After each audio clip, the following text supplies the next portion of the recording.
Hey y'all, this is Feasting on the Word, and I am DG Hamblin, but this is not the kind of video that I normally might make. I just finished listening to, for I think the third time, the talk which Dallas Jenkins gave at BYU titled 5 Loaves and 2 Fishes. And if I had to give maybe a 2-sentence summary of what that was about, it's about, he says it's about failure, but I would expand on that just a little bit. Sometimes what we want isn't in line with what God has in mind for us, or rather, we fail at something, but there is a purpose behind it. Even when we felt like we were already doing what God wanted us to do, and it fails, that doesn't mean we weren't doing what we were supposed to be doing. I think in his case, and also in mine, although I'm not the success that he is by any means, I had to fail. God had to put me in a position where I would fail so that I would then be in a place where he could mold me into what he wanted me to become. Some of you know that I have a bit of a prodigal journey. It's true. And that's part of this. Okay. When I was a little kid, I wanted to be in law enforcement. That's really all. That's what a lot of little kids want that, right? And as I got older, it wasn't what I was doing initially in my early 20s, but that desire never went away, and then the opportunity came, and I became a cop, and the skills that I had were well suited for it. Physically, I could run really fast. I could fight when I had to, and I have an inquisitive mind which likes to problem solve, and that helps a lot when you become an investigator. And so I started on this career, and then the shootouts happened. That's a whole other video or story to tell. The shootouts happened, and then the PTSD set in, and I didn't know that I had PTSD. There wasn't nearly as much known about it 25 years ago as there is now. But a couple of the symptoms that I had, and there were a bunch, but one of them that affected me, I thought in a positive way, was that I lost virtually all my fear of anything. So there's a door to be kicked in, a warrant to be served, a dangerous person to go get. I was the first one through the door. But I didn't have any kind of fear that would make me freeze. I could act. And I began to climb my way up through the ranks. I became a shift commander. I was lieutenant in charge of a whole shift of people. 2 steps away from the sheriff himself, you had me, you had a chief deputy, then you had the sheriff. And then when he lost his bid for re-election, and I ended up working at another sheriff's office, well, then my goal there became to become an investigator, and it really didn't take me very long, and I became an investigator, and I was really good at what I did. And I was even given a chance. I spent a couple of years working narcotics, and that's a whole nother set of excitement and challenges. And I was good, and I had a plan at that point. Here I am, an investigator, but my plan really was to run for magistrate in my home county. I was pretty good friends with our magistrate judge, and I knew that he would retire in 2014, and my plan was to run for magistrate, become the magistrate, and then I could do another 20 years or so and retire. Now, at that point, I was not living the gospel like I should. I hadn't lost my faith completely, and I wasn't, some would say I was a complete heathen, but, I still believed, I still went to church sometimes, and I still prayed sometimes. And believe it or not, the Spirit would still speak to me. And so I don't remember why I was praying one particular night, but I did. And as I was praying, the Spirit told me very plainly, as if it were a person standing there, you are not to run for magistrate. And honestly, this scared me, because my immediate response was, I don't want to be the sheriff. And the Spirit says to me, I'm not telling you you're going to be the sheriff. I'm telling you that you are to run for sheriff. And so I decided I would follow that prompting. And I told everybody that I was not going to be running for magistrate. I had already kind of put feelers out, and I had a lot of positive feedback. And that I would be running for sheriff in a couple of years. So I start, doing the things you do. And I had good support in my community and had good support, in the county. I had the backing of some of our county commissioners. Things that are all key. And it looked really good. We had a debate, me and the other two candidates. There was another challenger, a friend of mine. And I knocked the debate out of the park. And then something happened about 2 weeks before the election. I don't know what happened behind the scenes.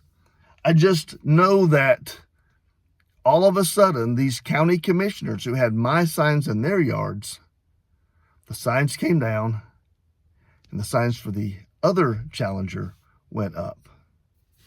And this gave me a little bit of discouragement, but I was still very hopeful.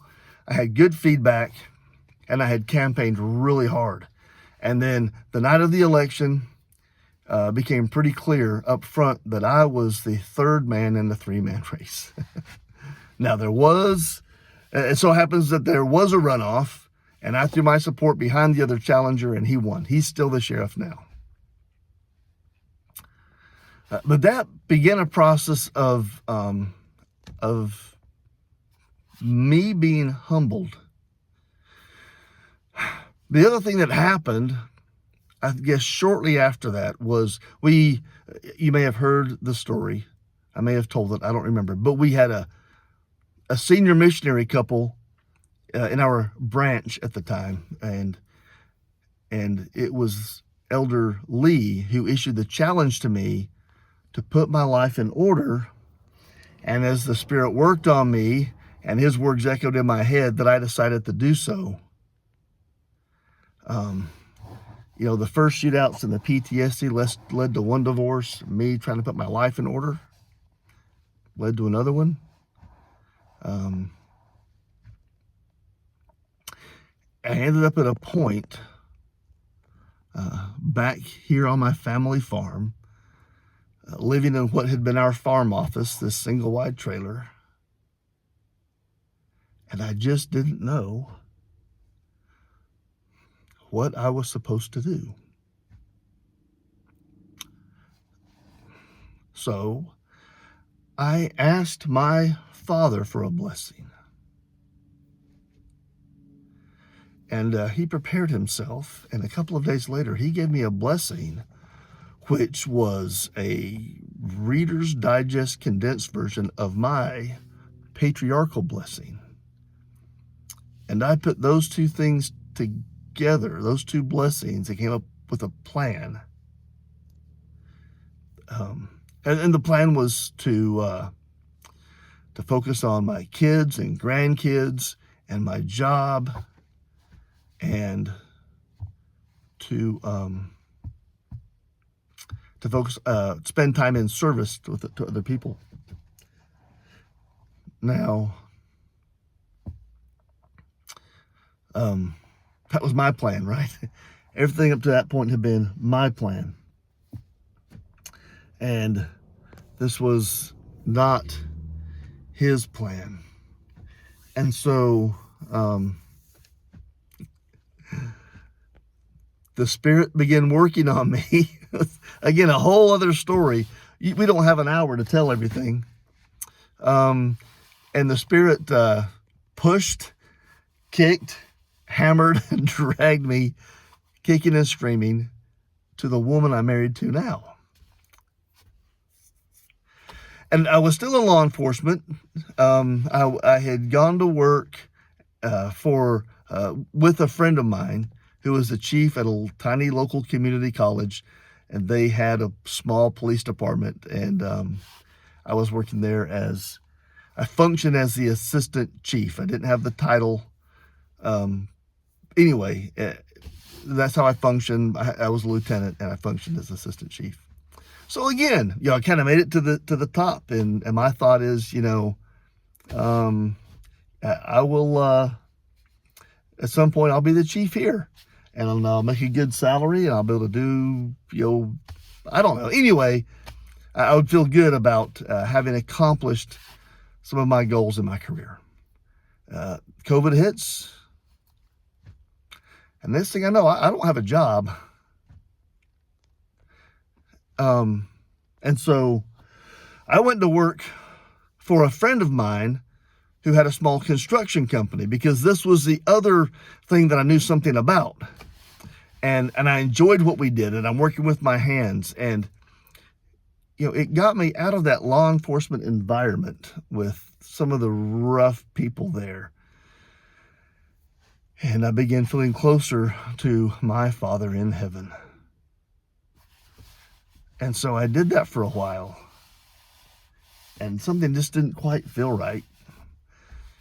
And then I had issues with my hands, my arms. I had carpal and cubital tunnel syndrome. I had surgery for that. Then my knee started to bother me. I couldn't walk on a roof much. I had surgery on my knee, had it repaired, and re-injured it almost immediately. And then an old back injury re-aggravates, and all of a sudden I can't do the everyday construction work I had been doing. And so opportunity opened up. And by this point, I had put my wife through graduate school, and she had her teaching certificate, and she was teaching. And so the opportunity came for me to go back to school. And so I did, and enrolled at Liberty University online and began working on a degree in the Bible, and began making some of these videos. Spent more time studying. The studying had been something all along, but the point is, I'm not trying to give you any kind of formula for success. That's not it. The point I want to make is that right now, I finally feel like I am doing what my Father in heaven wants me to do. And I don't know where it's going to lead. And I don't know what's going to happen. And I don't know what's down the road. And I'm not making the money I was making, but it's all okay.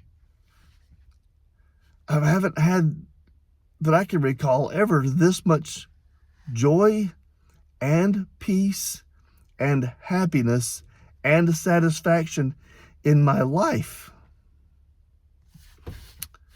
So, if you feel like you are missing some joy and some peace and happiness and satisfaction, my suggestion is that you spend some time fasting, go to the temple, pray, and ask your Father in heaven, sincerely, willing to accept whatever He reveals to you. Ask Him what you're supposed to be doing and to help make it happen. Because He has a plan, and He wants to use you effectively. And it might involve you giving up some things you really like, some things you enjoy. But if you'll do it, man, you will find a peace and a happiness that you can't find anywhere else. That only our Father in heaven and our Savior can bring. Enough of my rambling. Thanks for listening. I'll see you next time.